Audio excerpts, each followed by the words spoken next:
நம்ம இன்னைக்கு ஒரு விசித்திரமான ஒரு உயிரினத்தை பற்றி தெரிஞ்சுக்க போகிறோம்.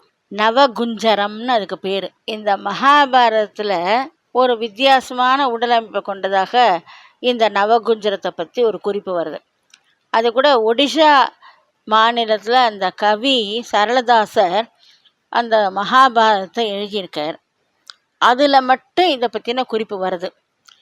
ஒடிஷாவில் இந்த ஒரு பட்டச்சித்ராங்கிற மாதிரிக்கான ஒரு ஓவிய பாணி, வண்ண ஓவியம், அந்த எல்லாத்துலேயும் இந்த நவகுஞ்சரம் இடம்பெற்றிருக்கும். இந்த பூரி ஜெகநாதர் கோவிலில் வடக்கு பக்கத்தில் இந்த நவகுஞ்சரமும் அர்ஜுனனும் சேர்ந்து இருக்க மாதிரிக்கான ஒரு சிற்பம் செதுக்கப்பட்டிருக்கும்.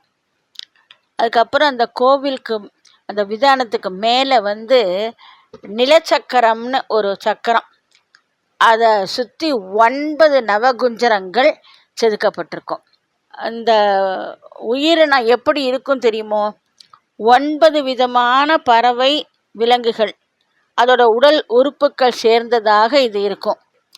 சேவலோட தலை, மயிலோட கழுத்து, எருதோட திமில், சிம்மத்தோட இடுப்பு, பாம்போட வால், யானை, புலி, மான், இந்த 3 விலங்குகளோட கால்கள் 3 கால் தான்.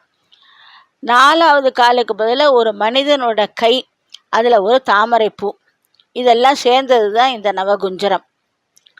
ஒரு முறை அர்ஜுனன் மலை உச்சியில் தவம் பண்ணிட்டு இருக்கப்போ ஸ்ரீகிருஷ்ணர் இந்த விசித்திரமான ஒரு உயிரினத்தோட வடிவ அமைப்போடு அவன் முன்னாடி தோன்றினாராம். அந்த பறவையோட கையில் இருந்த வாடாத தாமரை பூவை பார்த்துட்டு அர்ஜுனன் வந்திருக்கிற ஸ்ரீகிருஷ்ணன் தான்னு புரிஞ்சுட்டானாம். இது என்ன லீலை அப்படின்னு கேட்டானாம்.